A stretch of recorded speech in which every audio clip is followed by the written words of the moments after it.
Nereden geldik? Nem üçün geldik? Nire varayız? Buna cevap vermek için görüyen maddi alemimizin nereden gelenliğine feredeliyim. Yani birinci soruya cevap verelim. Belki bu soruya cevap versek, belki iki soruya da cevap taparız. Şu yaktı cahanın başı nereden ne edip başladı?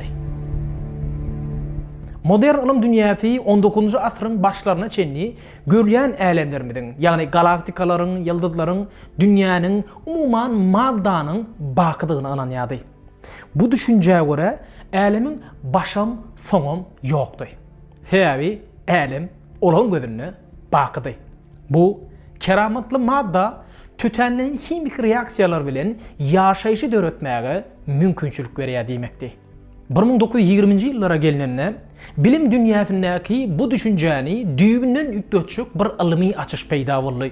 Amerikalı alim Edwin Hubble'ın bir neçe yıl eden gözlevleri ve barlarların neticesinde galaktikalar ve yıldızlardan gelen şöklü gittikçe kızıl renk'e öğürlüyordu.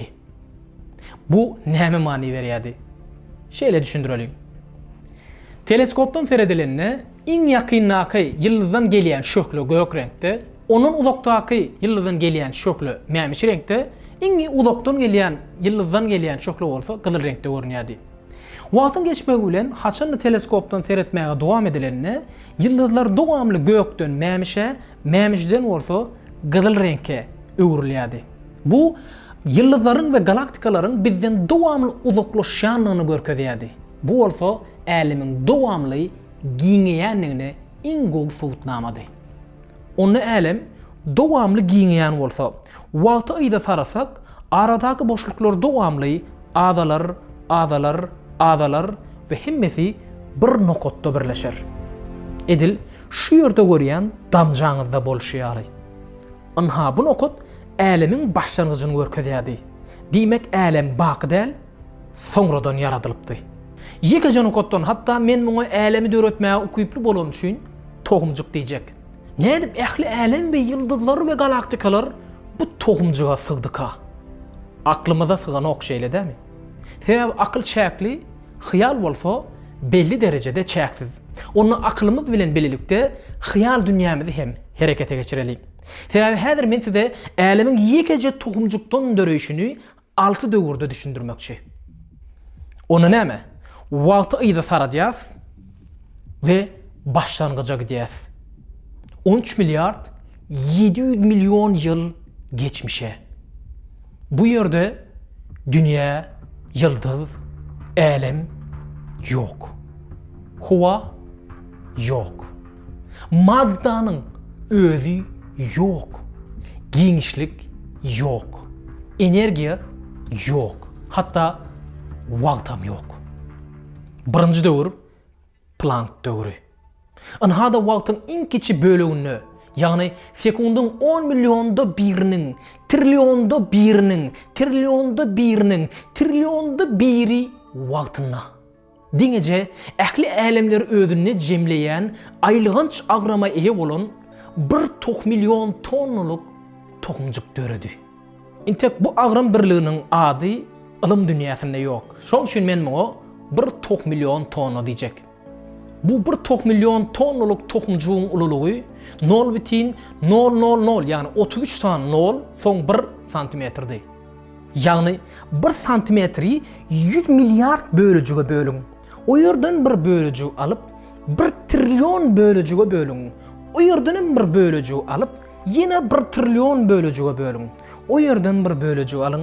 Anha bizim başlangıçtaki alemimizin ululuğu şeyledi. Yani buna Planck uzunluğu değil ya. Bu tohumcukta alem emele getiren ehli güçler, yani dartış gücü, elektromagnet güç, güçlü ve eciz yadro güçleri bir yerde cemlenipti.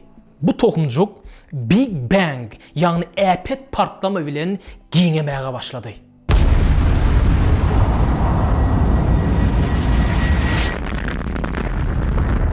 Big Bang'daki temperaturu 10'un 32. derecesidir. Yani trilyon etse 10 milyon gradus kızgınlığı.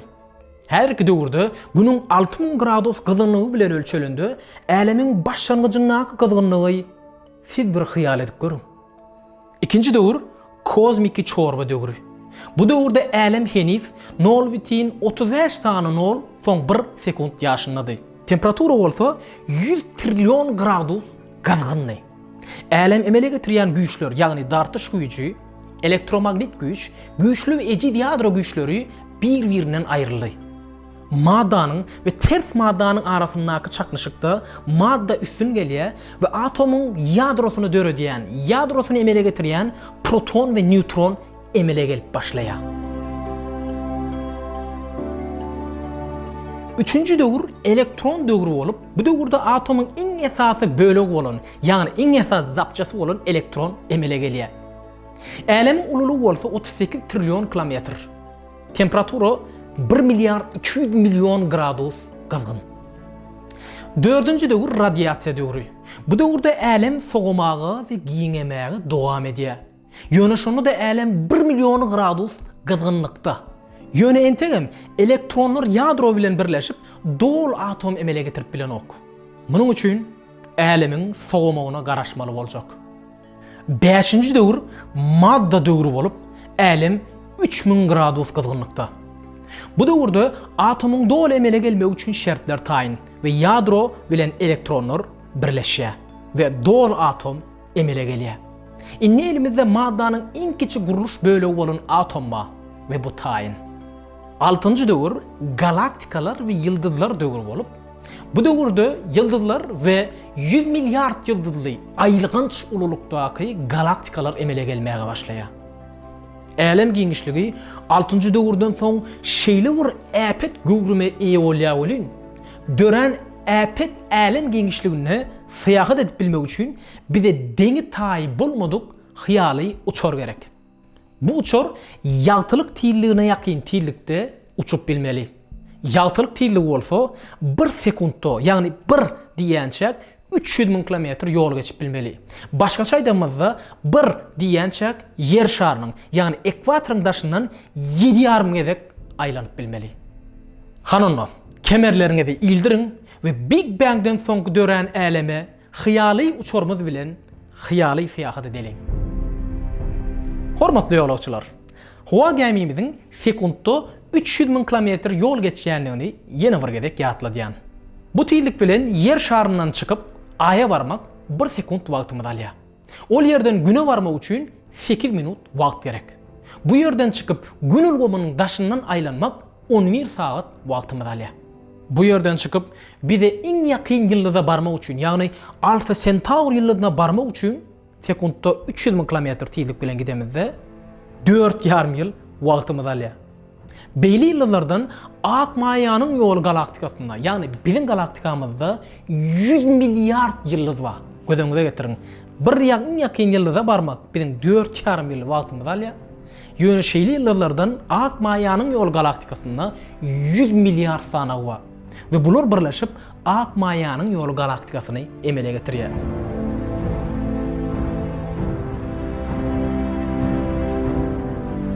Ak maýanyň ýol galaktikasyny boyunu baştan soňa geçmek üçin 100 000 ýagtylyk ýyly gerek. Ýagny 300 000 kilometr tiýillik bilen gidemizde ak maýanyň ýoly galaktikasynyň bir başyndan aýagyna çykmak üçin 100 000 ýagtylyk ýyly gerek.